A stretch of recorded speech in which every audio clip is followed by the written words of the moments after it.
Reprise ce matin au palais du 15 janvier des travaux du dialogue national inclusif et souverain sous la conduite du président du Présidium Galigata Gauthier. Un seul point est inscrit à l'ordre du jour, la présentation de l'agenda des travaux. Reportage à suivre dans ce journal. Pour des mesures préventives face aux inondations, le maire de la ville de N'Djamena, Ali Haroun, a effectué ce matin une visite de terrain dans les communes du 3e et 9e arrondissement. Objectif, constater le visuel déroulement des travaux de drainage des eaux pluviales. Vous regardez Télé Tchad, mesdames et messieurs, bonsoir et merci de suivre votre journal. À la une de l'actualité ce soir, reprise ce matin au palais du 15 janvier des travaux du dialogue national inclusif et souverain. Sous la conduite du président du Présidium Galigata Gauthier, un seul point était inscrit à l'ordre du jour. Il s'agit de la présentation de l'agenda des travaux. On fait le point avec Langatam Irima.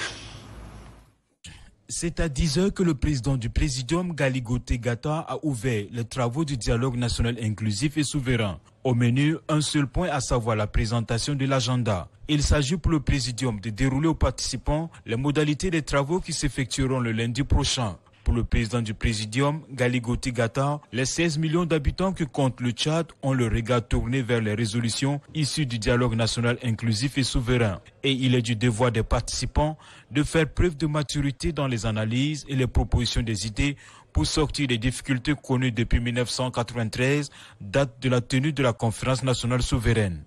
Au nom de la prière, vous avez le droit et le devoir de vivre, de venir et de critiquer le travail de notre pays.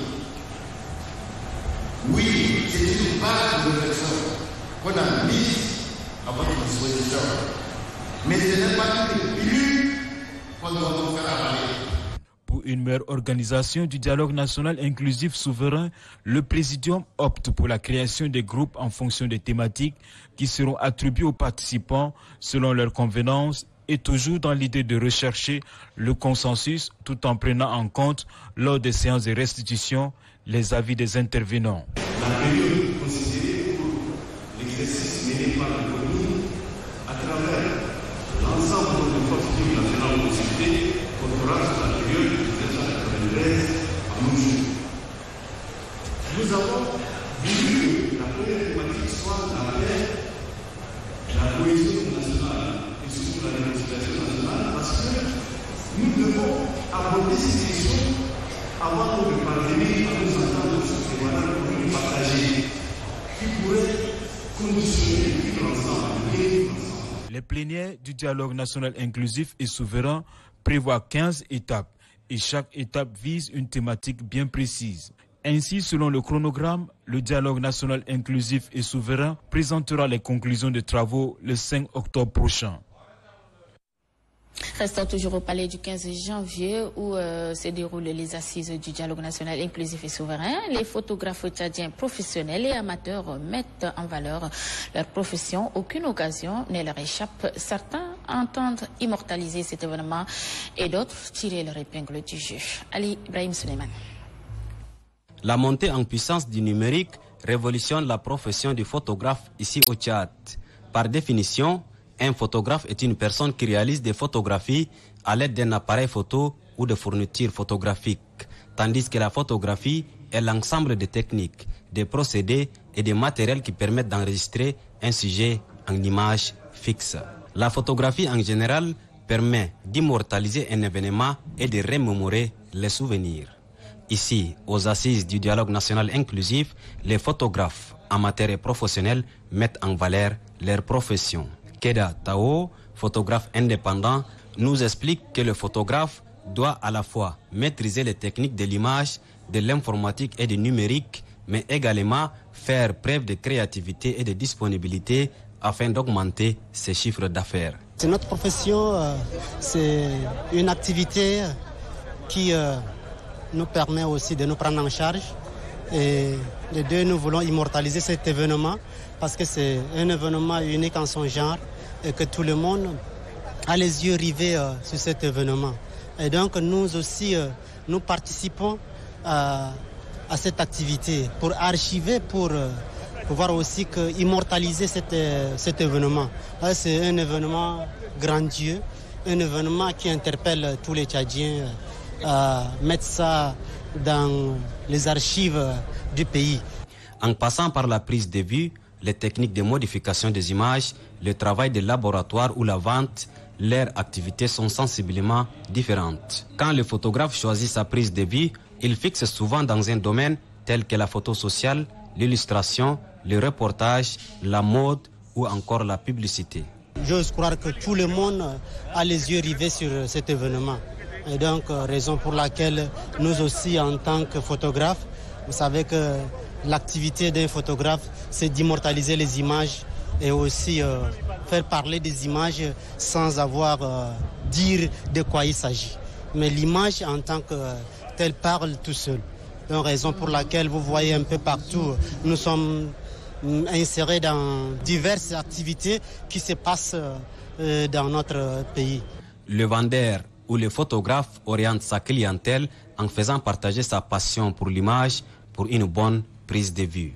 À l'exemple de Keda Tao, qui gère son commerce en vendant des matériels photographiques, réalisant ainsi des tirages ou encore effectuant des portraits pour le public.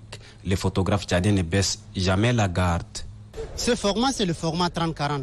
C'est très sollicité pour l'instant à cette activité de dialogue. Tous les participants à ce forum s'en procurent tellement de ce format. Nous vendons presque 50-70 par jour à chaque activité de ce forum. Le format 50-70 est moins sollicité, mais c'est très bon. Ils le prennent, nous vendons pratiquement à peu près quand même 20 à 25 par jour.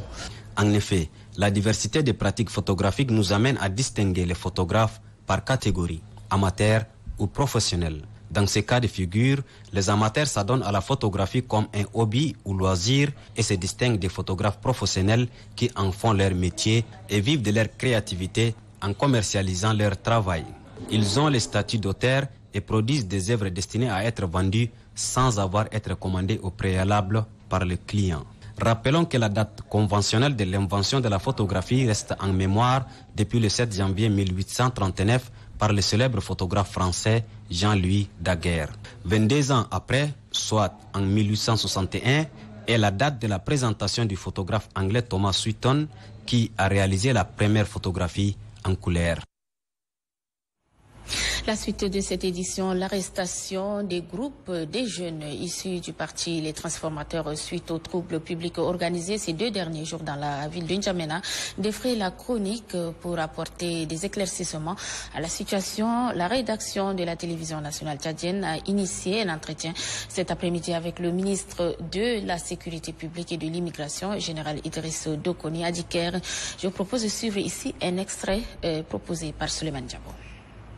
Pour éclairer l'opinion nationale et internationale. Je voudrais d'avance rectifier que nous n'avons pas arrêté les militants des transformateurs. Pour nous, on ne sait pas qui ils sont. Mais ce qui est sûr, c'est qu'il y a eu quand même trouble à l'ordre public, rassemblement sans autorisation et agression sur les forces de l'ordre. Et après que ces gens qui paradaient effectivement dans la capitale à travers les 10 arrondissements, avaient pour seul objectif d'aller sensibiliser les gens et tout en monnayant leur sortie pour créer un peu, comme je l'ai dit, trouble à l'ordre public et avec des posters et tout ce qui va avec.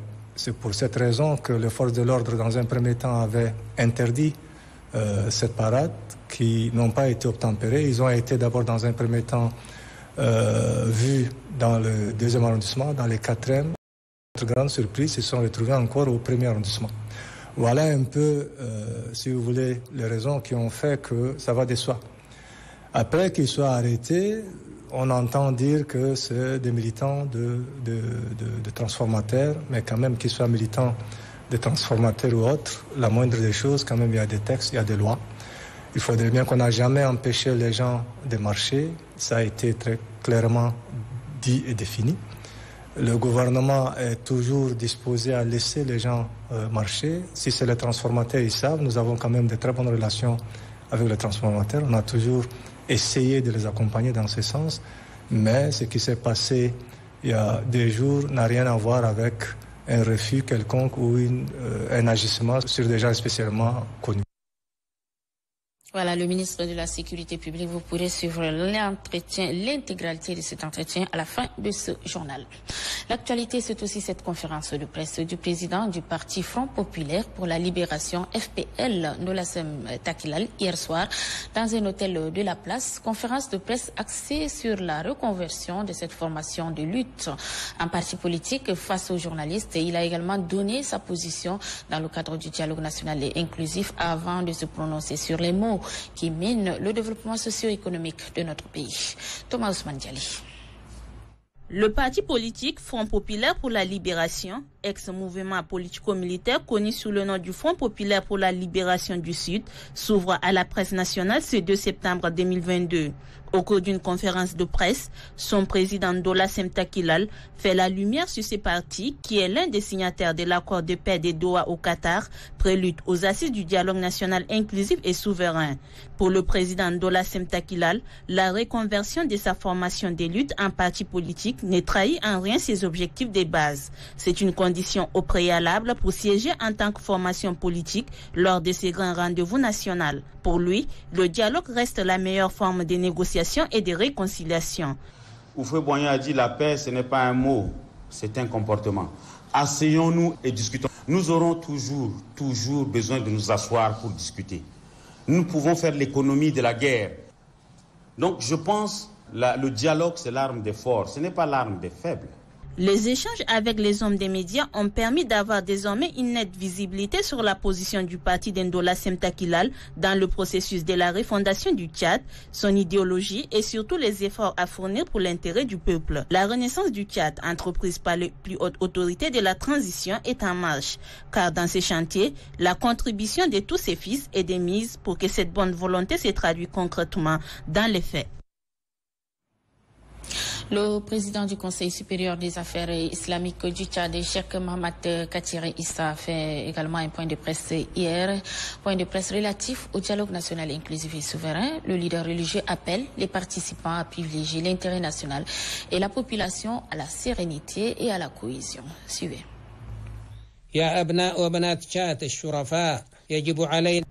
Filles et fils du Tchad, nous devons nous unir et participer à la refondation du Tchad par ce dialogue national inclusif et souverain. Ensemble, nous devons nous mobiliser pour préserver notre patrie des maux dont elle souffre. Sachez que 17 millions d'habitants que compte ce pays fondent leur espoir sur nous. Le soulèvement ne nous honore pas car le peuple tchadien est connu au-delà des frontières par sa bonne conduite et son courage. Prions Dieu de nous aider à construire et préserver ce patrimoine commun.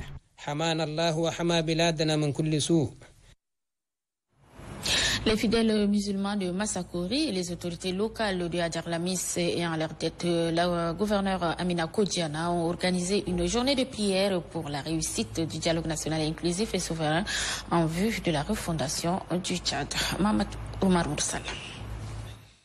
En cette journée du vendredi saint, les fidèles musulmans de Massakori ont imploré Dieu, le Tout-Puissant, et lu plusieurs fois le Coran pour le maintien de la paix au Tchad et la réussite du dialogue national inclusif et souverain. Cette journée dédiée pour la prière est l'œuvre du Conseil supérieur des affaires islamiques avec l'appui des autorités locales de Hadjarlamis.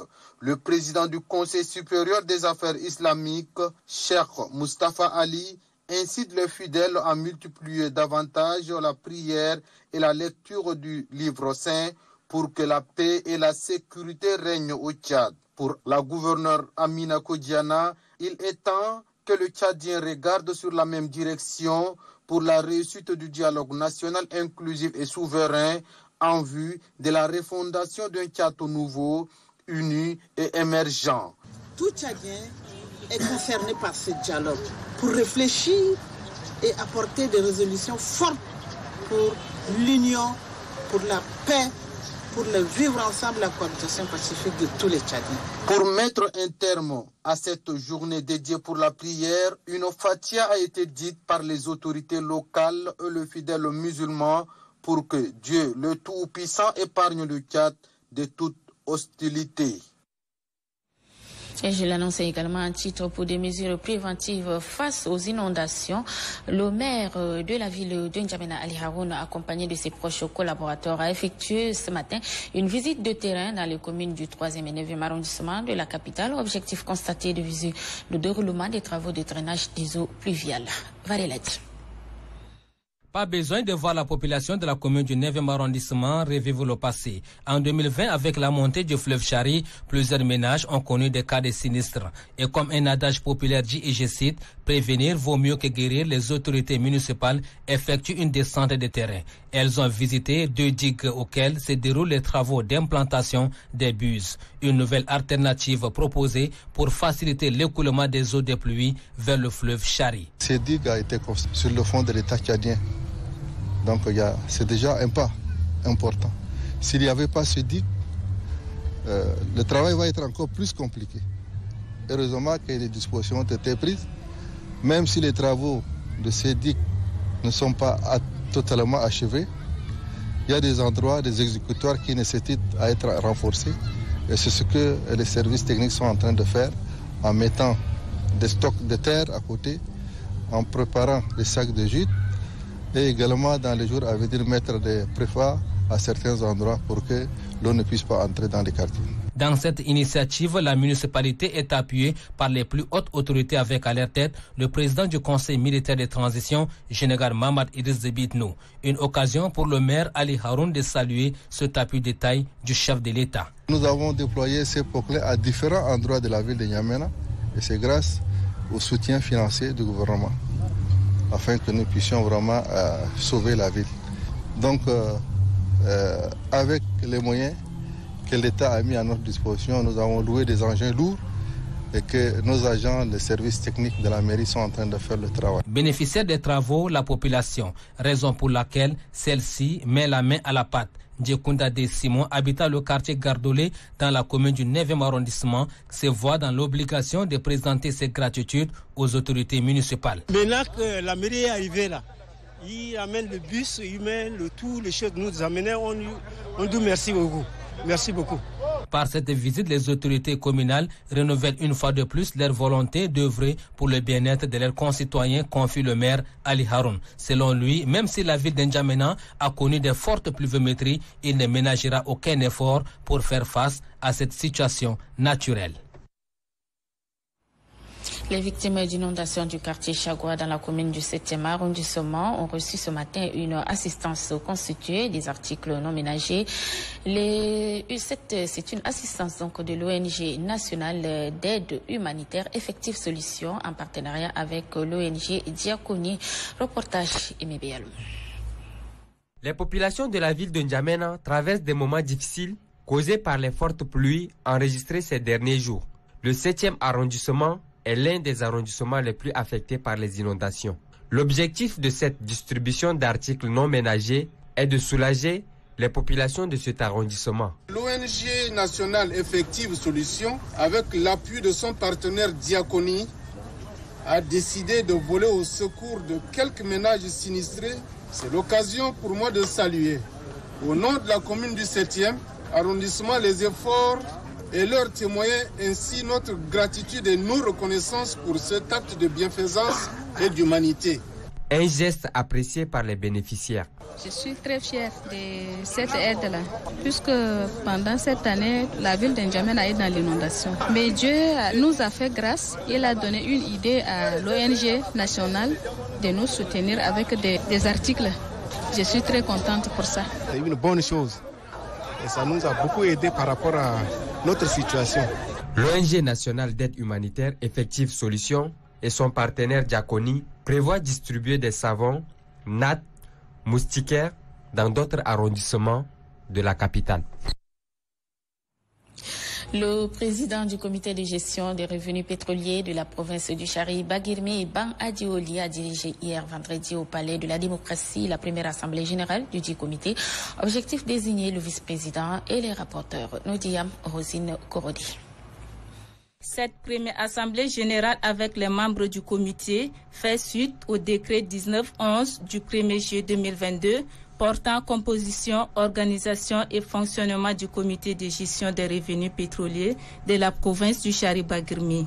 Le président du bureau, Mpanghadi Wouli Mahamat, a tenu en urgence cette assise pour la désignation du vice-président et des 3 rapporteurs. Pour Mpanghadi Wouli Mahamat, président du comité, cette réunion a une importance capitale pour la province. Il y a cela 12 ans que le pétrole coule dans la province du Chari-Bagirmi, mais nous n'avons pas bénéficié des retombées. Et ces retombées, donc, ce n'est pas pour nous, le comité de gestion, mais c'est pour la province et pour la population. Nous faisons que gérer. Donc, après, nous allons faire des projets de développement compte tenu des besoins et des aspirations de la population pour que tous les départements puissent bénéficier. Le gouverneur de la province du Chari-Bagirmi, Ahmad Abdallah Fadoul, est réconforté par cette désignation qui lui permettra de travailler tous ensemble pour le développement socio-économique de la province et pour la réussite de la mission qui les a été confiée. Par la signature du procès verbal sur la supervision du gouverneur que la cérémonie a pris fin. Le gouverneur de la province du Wadaye, Ibrahim Ibn Omar Mamad Saleh, a présidé ce jeudi à Béché les travaux du projet de financement des projets agricoles par l'Office national pour la promotion de l'emploi. La cérémonie a vu la présence des autorités administratives, civiles et militaires. Galami Assil Mamad.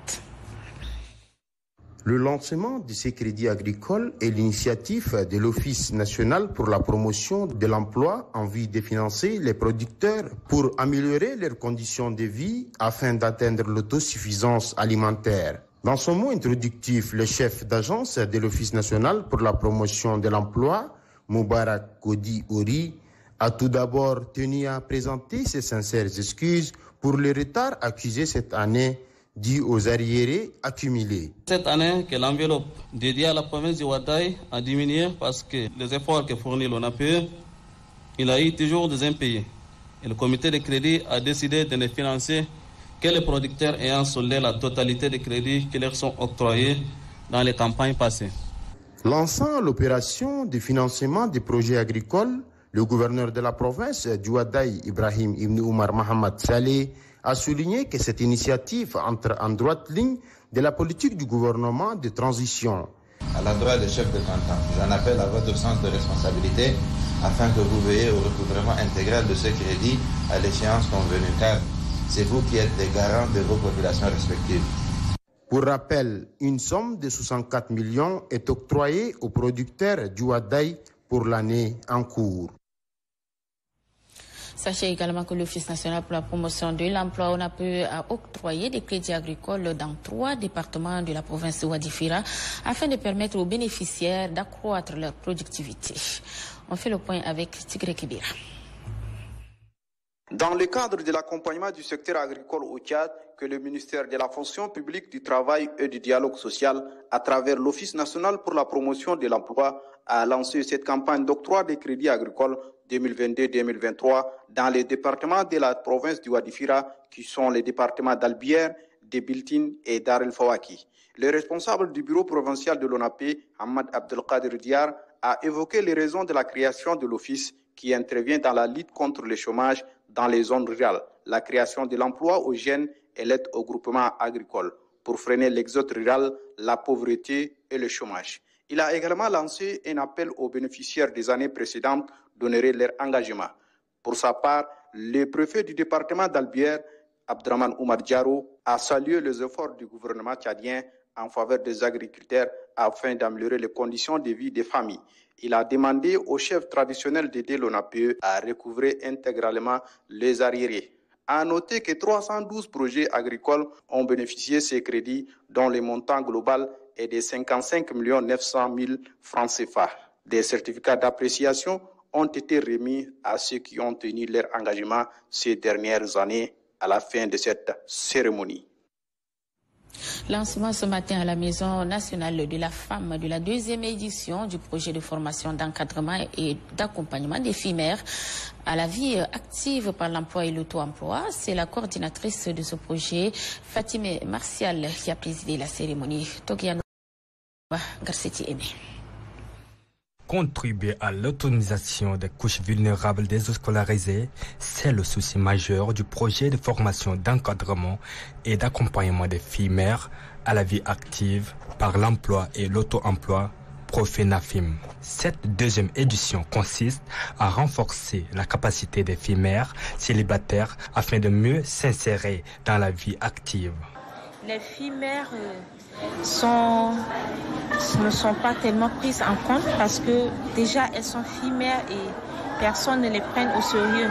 Alors, à travers notre partie, nous avons pensé à ces filles pour pouvoir les former, les encadrer et les accompagner afin qu'elles puissent devenir autonomes un jour et se mettre dans le monde de l'entrepreneuriat. Cette formation qui sera organisée par le Profenafim débutera le 7 septembre prochain au centre de formation Les Délices de Martial au quartier Paris-Congo et durera 6 mois.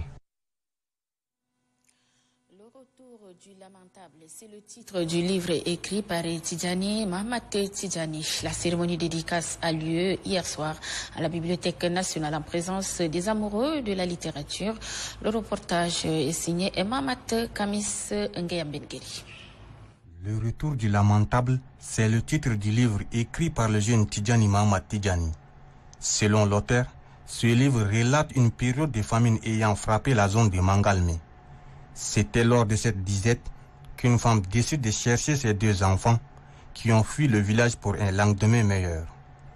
Cet ouvrage de 83 pages est subdivisé en 10 chapitres. Il n'y a pas un auteur qui a écrit de Mangalmé. Donc, je me suis dit, pourquoi ne pas écrire de Mangalmé? Tidjani Mahamat Tidjani est né le 1er janvier 1998 à Mangalmé, où il a fait ses études primaires et secondaires. Et c'est au lycée de Mongo qu'il décroche en 2016 un bac littéraire qui lui a permis de s'inscrire à l'université Adam Barka d'Abéché, où il sort nanti d'un diplôme de licence en lettres modernes en 2020. L'actualité sportive cette semaine est marquée par des faits majeurs. Le premier est la défaite des Sao face au Léopard de la République démocratique du Congo lors du match comptant pour la phase allée des éliminatoires du championnat d'Afrique des Nations CHAN à Yaoundé au Cameroun. Et le second, la grande performance en Espagne du basketteur tchadien Koyanouba Edmond. Innocent Kilayo. En perdant la première manche des éliminatoires du championnat d'Afrique des Nations à Yaoundé sur un score de 2-1, les Sao ont compromis leur chance de qualification au CHAN, une compétition qui est réservée aux joueurs évoluant en Afrique. Cette défaite du match aller risque de coûter énormément aux Sao qui iront à Kinshasa. Forts de leur première victoire, les Congolais qui joueront à domicile ne vont pas lâcher ou gâter cet acquis de Yaoundé. Le score de 2-1 au match aller est aussi un avantage psychologique qui pèsera lourd sur le mental des poulains de Mohamed Alamine alias Boli. Au Sao de démontrer à Kinshasa qu'ils savent aussi surmonter ce genre de situation pour permettre aux Tchadiens d'oublier les multiples défaites de leur équipe nationale de football. En basketball, arrivé en Espagne il y a bientôt 4 ans, le jeune basketteur tchadien natif de Koumra dans la province de Mandoul réalise un grand progrès dans sa belle carrière sportive. Koyanouba Edmond a surpris tout un monde en Espagne. Le Tchadien a réalisé une performance incroyable en moyenne de 20 à 30 points par match et un rebond allant de 17 à 20 par match. La progression du pivot tchadien dans son ancien club de Cam Erique Solaire, 4e au niveau du championnat de la Ligue espagnole de basketball, lui a permis de signer cet été au club le plus professionnel de la Ligue de basketball d'Espagne. Il s'agit du club Haleva Comercio, actuellement 3e dans le classement du championnat de la Ligue de basketball d'Espagne. Du haut de ses 2,10 m, le basketteur tchadien apportera un plus avec son immense talent pour ce club espagnol qui jouera le championnat de la Ligue des clubs champions d'Europe cette saison. Sportivement, à samedi prochain. Merci Innocent Kilayo. Mesdames, Messieurs, c'est la fin de cette édition du week-end. Merci de votre très aimable attention. On se retrouve demain, Inch'Allah, avec le même plaisir. Passez un excellent week-end.